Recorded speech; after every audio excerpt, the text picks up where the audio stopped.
Hi everyone, in this video I want to talk about the topic of twin flames and why some twin flames might sometimes feel they have had a very tough life, or when you discover that you are a twin flame, you might be in the middle of some life crisis like events going on in your life at the point of time when you discover that you might be a twin flame. And why does this happen to twin flames is because many twin flames came to earth to experience the whole aspect of diverse aspect of what is happening on earth, but from two opposite spectrums.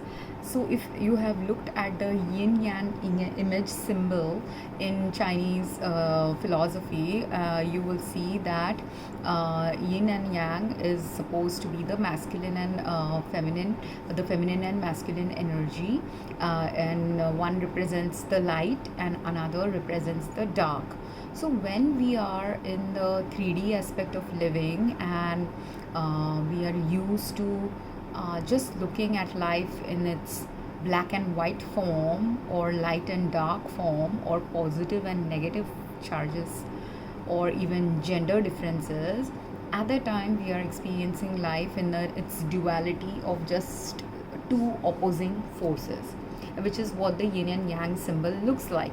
It looks like a round sphere, a sphere symbol similar to how our earth is. On a paper it looks like a circle, but it's actually technically a sphere, and in that sphere it has got a fish like shape or a whale like shape, which is called the vesica piscis, and one side is dark in color and the other side is light in color, and in between the dark there is a eye, which is, if the dark side of the piscis, vesica piscis symbol, has a white dot, eye like dot in it, and the white side of the vesica piscis has a black dot in it, because it symbolizes that within the light also there's always dark present, and within the dark also there is light present in our life.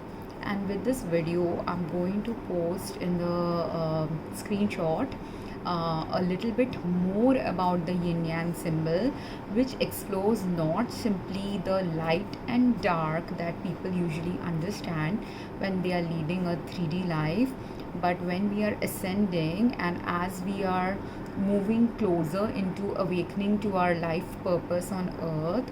If you are a twin flame, some twin flames have to also awaken to the other inbuilt things along with the light and dark. Along with the light and dark, people also have to understand false light and false dark, which is the shadow aspect of our life. So, and this will be understood possibly by those who are mathematics or scientific students, where in science sometimes when we do a testing for drugs, or maybe if you're a pharmacist like I was, if you are in any kind of analytical reasoning related field where you have to do some data analysis, people need to realize that sometimes when we do data analysis, you don't always just get a positive and a negative result. Sometimes along with the positive there will be some false positives, and along with the negative there will be some false negatives. So likewise life is also like that. In life, let's say we have a very difficult circumstance going on in our life, like for example for me, for the last few years I've not been working. So when I was in the initial phase of those few years when I was not working, I had consciously made a choice to not work. So when I had made a conscious choice to not work, there were some reasons I refused some of the alternatives of work that were showing up for me, but I had to refuse those work because they were not aligning with my future life path. And whatever I envisioned for my future, because it was not manifesting at that time, I decided, whatever money I have in my bank account is sufficient for me to go through life for a few years. So let me not simply worry about money like everyone is doing. And in that, what happened before that dark experience of not having a job for a few years manifested for me. Before that, another dark had manifested related to divorce. Before that, other dark phases had manifested related to family deaths and things like that. So there were many phases of different kinds of dark experiences that kept showing up. But every time a dark experience was showing up, there was some learning happening with that dark experience, and there was a light present within that dark experience. So whenever some dark phase of our life is happening, when say my mother died, what was the light that manifested eventually? If my mother hadn't died, I might not have had a dad who was at that time a little bit more flexible about life, and because he was not so held on to his patriarchal belief systems, he was ready to allow me to go and study abroad. So I wouldn't have had a whole set of life experiences if my mother hadn't passed away. Likewise, the kind of experiences which had light and dark and everything in it, but that life itself wouldn't have opened up for me if one dark experience hadn't manifested. So which is what the duality of life is. When we are wanting some light experience to emerge in our life, there will always be some dark experience that might trigger that light to emerge in our life. Likewise, when we are avoiding the dark, when we are too much in dark, like too many bad things are happening to us, which is what happened to me in the last few years. I've had too many health issues, family issues, financial issues. Financial issues were very ridiculous like thing, but it was like when I don't have health, I can't go to the bank. If I don't go to the bank, I can't withdraw the money. If I don't withdraw the money, I can't do some financial transactions. Then some of my cards got stolen. So there were some deliberate blocks placed by the universe to see how I will handle my less financially flexible life when I'm not even working, when I'm not even having access to most of my finances, when I'm so sick that I can't even have access to finances. So there was like this many layers of dark experiences surrounding and shadow experiences surrounding financial blockages. And while it is happening, it's a testing time from the universe to see what is happening when a lot of shit is going on, a lot of dark is going on, and in that dark, what shadow side of mine is coming up, what is the false light that was coming up, all these things start emerging. And which is what twin flames life experience is like. In the picture that I'm going to post, you will see that it shows the Vesica Pisces to dark and light side, but along with the dark and light side, in the middle there is a infinity symbol, which is the symbol, the infinity symbol is the symbol for twin flames.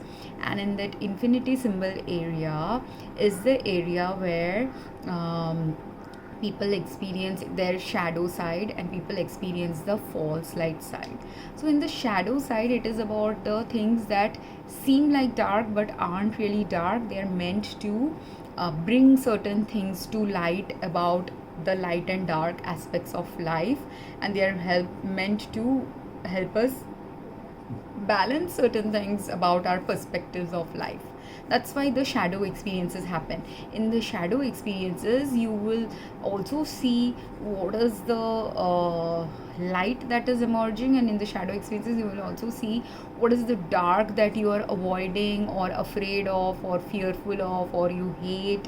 All these things that we don't want to bring to light within ourselves, things we avoid in our life, those kind of things will start playing in the shadow side of our life. And there's the golden image of the infinity symbol in the golden color that I have. In that golden area, that is the golden area is the false light, the light where everything seems very bright and shiny and good looking, and people might even think they are manifesting exactly what they want in their life. But in that exact manifestation that they are wanting in their life is hidden all the belief systems, all the illusions, all the delusions, all the shit that happens in life, or shit we enable in our life, shit we allow other people to enable in our life, that is that golden spot.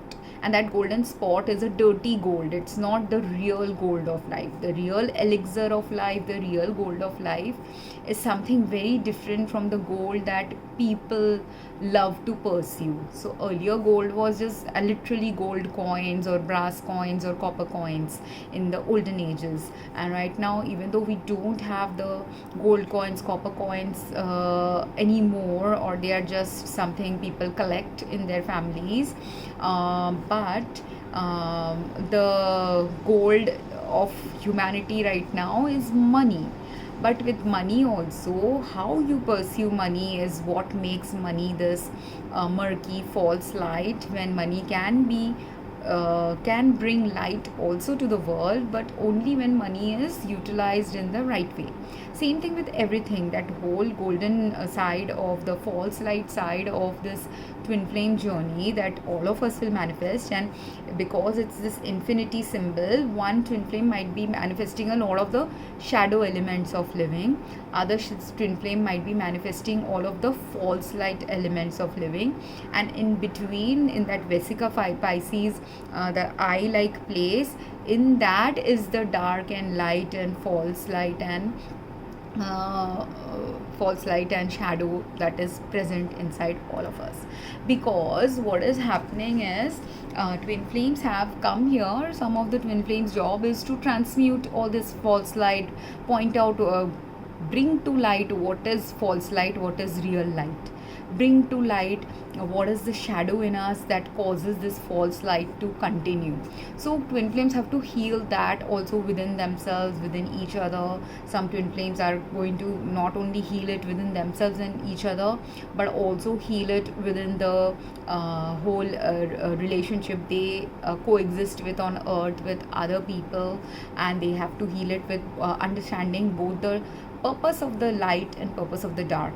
That's why in the dark side, when I have colored the dark side, the dark that I have colored is, even though people usually believe that the dark of life is actually black in color, or that it's very much evil, while those kind of evil also can persist in on earth or in the universe, very few realistically that evil or darkness persists in on earth or even in the universe.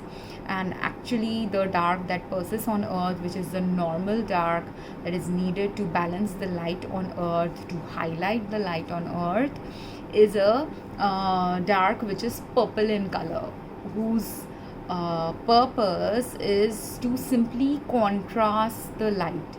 So, for example, if a twin flame, and I'm going to give my only life history. Now, as a twin flame, I didn't know at the time I was a twin flame, even though I'd heard the concept of the twin flame. I didn't I didn't identify myself as a twin flame when I was in my 20s. And then for 20 years almost, or at least 15-16 years, I never even heard that concept in my life and thought about it, focused on it, nothing. But if you're on a twin flame journey, even if you don't have any awareness of that concept until your 40s, 50s, 60s, whatever age you become aware about that concept, even if you don't know what that concept is, your life journey will still follow some trajectory that twin flames have to follow. And in that life trajectory, there will be involved some painful life experiences, betrayal filled life experiences, trauma filled life experiences, stark differences from the normal related life experiences too, for some reason, for some people. Because the ones who have to really do something very different or slightly different, or something that is related to their soul purpose, if that has to emerge, every one of us will have some unique life experiences. That's why no two human beings are equal. Even two twin flames, two couples who are twin flames, if they become friends with each other, while there might be some similarities in their life experiences and life journey with each other, there will also be multiple different elements that will crop up, which will be individual specific and twin flame specific. That's why no two twin flame couples will have the same life path journey, same things they have to traverse with each other. But the reason why twin flames have to go through some of the dark or shadow or false light experiences in order to experience the light or bring to light what is true light, you have to do that. Because if you look at the whole diagram, true light is only about a quarter of our life experience on earth. But the rest of our life experiences, because and maybe because this is Kali Yuga, that is also part of the reason why this possibly happens. But during the Kali Yuga time, true light is only about quarter or slightly more than a quarter. Let's say maximum true light can be about half of your experience on earth, but the rest of the experiences can only get transmuted to complete true light when your life journey on earth is ending. That's when everything gets converted to true light. Once you die, it can get converted. If you have fulfilled your purpose on earth, there are multiple reasons when this whole sphere will completely turn into white, and that is when you have possibly gone into the spirit form or the soul form of your body. But until you are in the material body form, in order to appreciate that true light, there will be some contrasting experiences for you to understand what was not the true light. Because for example, when I was in US, now people can, if you look at Hollywood movies, people get biased into thinking that people in US are very materialism oriented and sex oriented, and that is absolutely true. There's a whole sex industry in US that is involved in sex and porn and profiting from exploitation of women, or profiting from exploitation of the lust that men have, right? But is it just true of US Hollywood? No, it's also true of Bollywood. And I've lived in Mumbai, and again in Mumbai also this aspect of city aspect of living exists. But is that all that exists in Mumbai? When I grew up in Mumbai, I had such a sheltered life that I never got exposed only to that side of seedy side of life at all. So those shady dark experiences didn't come up. Even the false light experiences didn't show up in my life until they were possibly showing up. But when you are a kid, you don't realize the shadow and false light aspects of your life. You are going to tend to look, when you're a kid and when you're an immature person, you are going to look at life more in the light and dark form, in the black and white form, than in the middle gray zones of existence. But slowly, as you wake up, as you start awakening, as you start growing up, as you start evolving in life, the life purpose path of yours will slowly start opening up. And when it is opening up, the only way your new life path can open up, or evolution of you as a human being can happen, is when you start also looking at not simply the light and dark, but also the shadow and the false light. So in false light, some things that twin flames might have to work through is false light related to the pursuit of money. How much money should you pursue? How much money is enough for you? Because why that is important is because if twin flames usually are here to drop in the energy of true love on earth. And the reason the false light becomes a problem in a twin flame journey is when you are completely forgetting the true light, which is love, which is bringing the energy of love, which is bringing the Christ-like energy that Christ was talking about, which is bringing the merciful and loving energy towards everyone that most religions talk about. But in order to bring that energy, if we live too much in the shadows, or grief of certain dark experiences that happen, or if we are holding on too much to the light and positive false light of our experiences, that's when true evil starts also existing. So true twin flame purpose could also be to bring to light what is the real true evil. The real true evil actually lies in this center point of when people are stuck too much in their shadow, people are stuck and concentrated too much in their false light. And false light could be like, there are some people who are very emotionally avoidant. If you are emotionally avoidant, and they are very averse to any negative criticism, which is the problem currently on earth in many cultures, many countries, many family life, where people are averse to thinking that they could do any wrong. So if someone also even says very minorly something like, hey, like say, I'm wearing this clothes and it's not looking nice on me. I am the kind of person, if I wear something that doesn't look nice, if someone points it out to me, I would appreciate that. But there are many people who don't appreciate it. They're like, they want to be considered as perfect in eyes of everyone. Because they want to be considered as perfect in eyes of everyone, even if their clothes, like say, this was peeking out the inner lining, so I put it down. Now I put it down because I'm mindful, I'm aware. Even if no one is telling me this is looking off, I can see it's looking off. I corrected myself. But this ability to correct myself, if someone tells me or someone doesn't tell me, I should have to know that I'm not always going to be perfect. Even then it might show up again. There's another way to make it a little better. I might want to stitch it up now a little bit in a way. If it is possible to stitch it up in a right way, I might stitch it up. If it's not possible and if it doesn't bother me, I won't even care. And that is how many people are in their life. If there's something slightly off, we don't care. If someone points it out also, it doesn't matter, it doesn't bother us. If I want to look perfect, like say, I want a picture perfect photographic image. For that, if I want to put photographic image that I'm going to post on my wall or hang somewhere, for that maybe I want to look absolutely perfect. But other than that, 90%, 99% of my time, I don't care how I'm looking. So if I don't care how I'm looking, if someone even points out some flaws in how I'm looking, it will not bother me. It will not cause a light, dark, shadow, false light reaction at all. If I'm balanced and neutral and I hold a balanced, neutral perspective, that I know the place of where looking good is important and where it's not that important.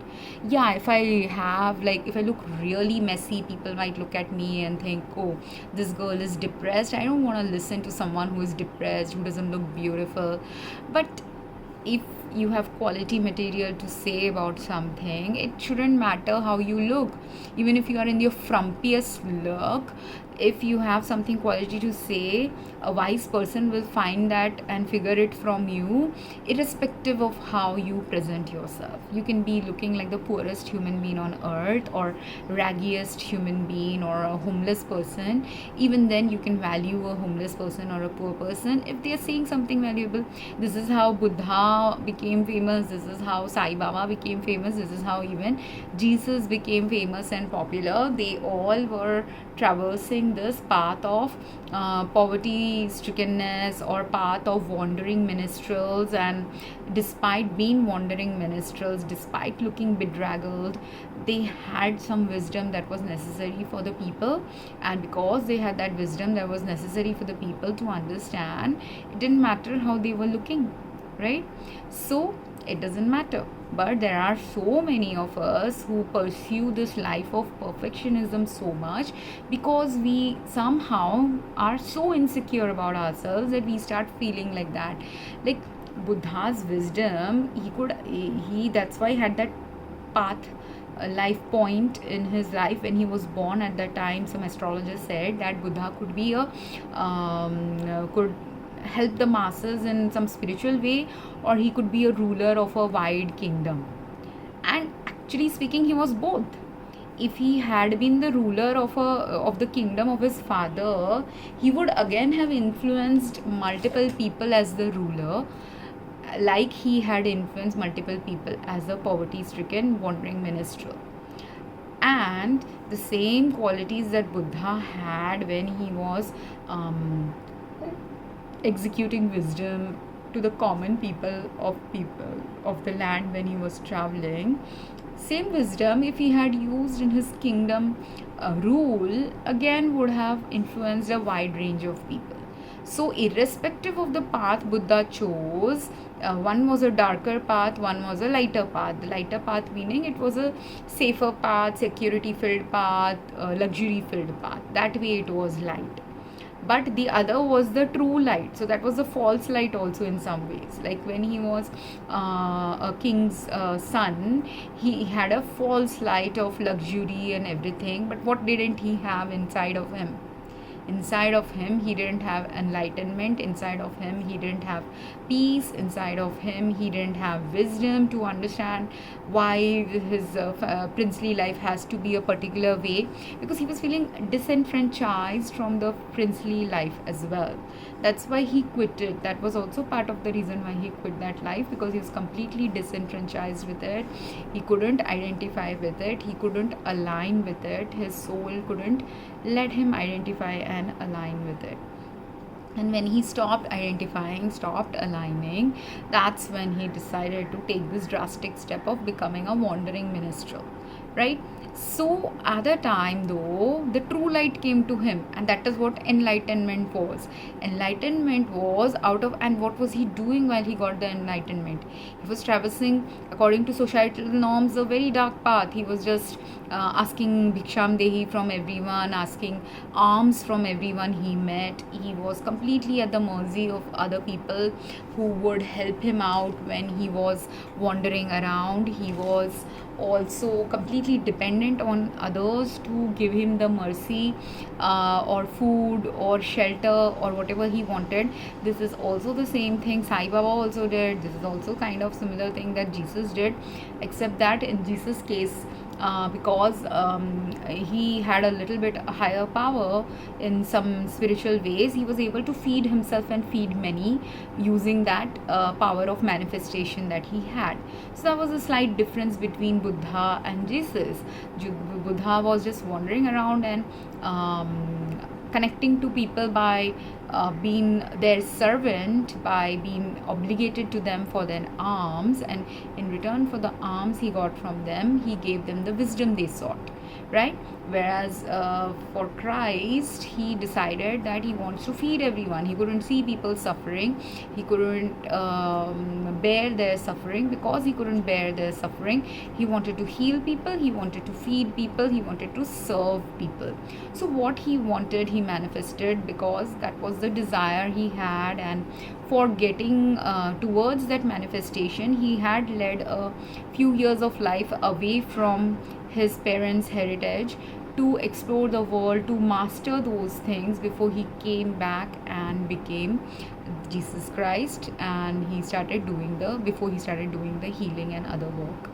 So like that, every one of us, again with Jesus also, in order to get the light that he was seeking, if he had been a carpenter's son, he could have just been a carpenter, or Jesus himself was a carpenter. I don't know, there's this duality to that story, whether he's the carpenter or his father was, I don't know. But whatever was his background, they were common people. So as a common person, everyone has to have like a common career, right? So he could have had a common career like everyone in his common background. But instead of pursuing that, because he was meant to do something different, his soul chose that different path. And after he had chosen that different path, then only he could master it. After he had mastered it, then only was he able to feed so many people, heal so many people, teach the philosophies that are necessary for people to learn at that point of time. As a Messiah of God, he was teaching everyone. So a Messiah is a messenger of God, right? So Buddha was also a messenger of God. So, and again with Buddha, there's just this duality that he could have, as a messenger of God, he could have given that message as a king, he could have given that message as a common person. He chose eventually to do that as a common person. But does it mean that in some other life Buddha might not do the same thing as a king? Potentially he has a chance in some future life to even give that same message as a king, as a duality and balancing act of life. He could in another future life become a king and give that same message that he gave as Buddha, as a wandering minstrel, to the upper class society as well eventually. So our life. That's why when it is filled with some shadow and dark aspects, and there was some shadow and dark aspects in Buddha's and Jesus's life, there was also some false light that they were both trying to break through.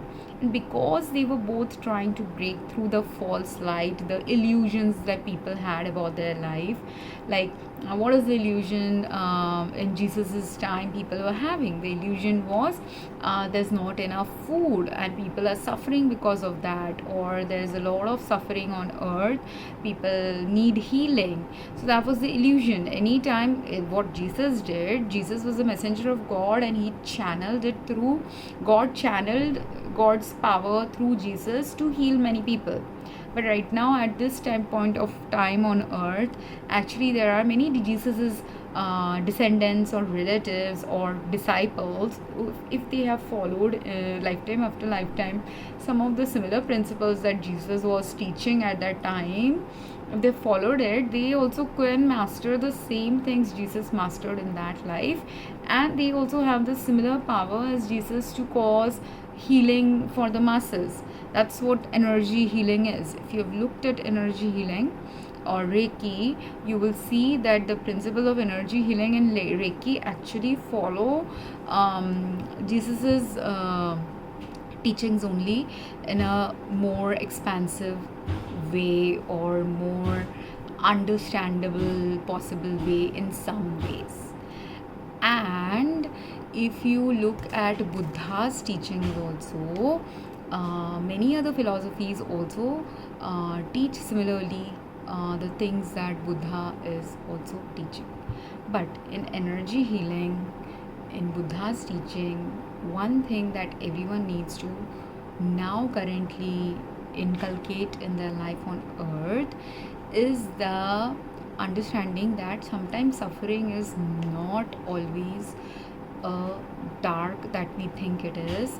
Sometimes in the suffering there could be a shadow element present which is leading to our suffering, and if we want to heal emotionally from the wounds of the suffering we have gone through on earth, whatever kind of suffering, it could be emotional suffering, it could be psychological suffering, it could be physical suffering, whatever kind of suffering we have gone through on earth, if we are wanting to actually truly heal, not simply via just a miracle, but heal in the right soul aligned ways, we have to do some work related to karma clearing, we have to do work related to what Buddha was teaching, Christ was teaching, and we have to amalgamate some of the work of different spiritual leaders of the past. That's why also we have in the modern world something called the globalization happening, because in globalization, cross culturally, people from different cultures, different countries, different continents, a diverse way of living are meant to connect to each other, and which is what the twin flame journey is also about. So when twin flames meet, that's why there are twin flames who can be someone from America, could be one twin flame, and their divine counterpart could be someone from Africa. Someone could be a twin flame from Europe, and their divine counterpart could be from China.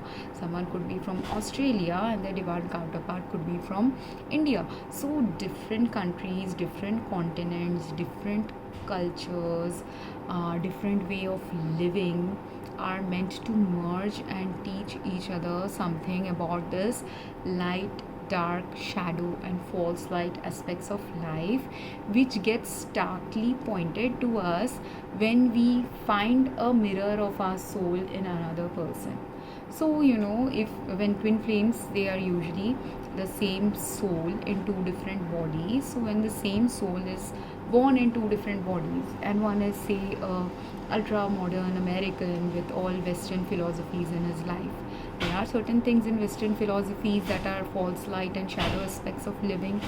Similarly, if their twin flame is someone from Asia, there are certain things in Asian culture that might be like that as well.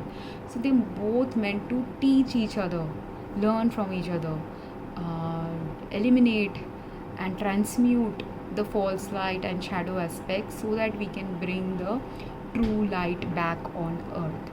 And in order to do that, that's why unless you traverse the path which is filled with shadow, which is filled with false light, which is filled with some darkness and pain, you some of the life experiences don't get etched in our soul memory that deeply.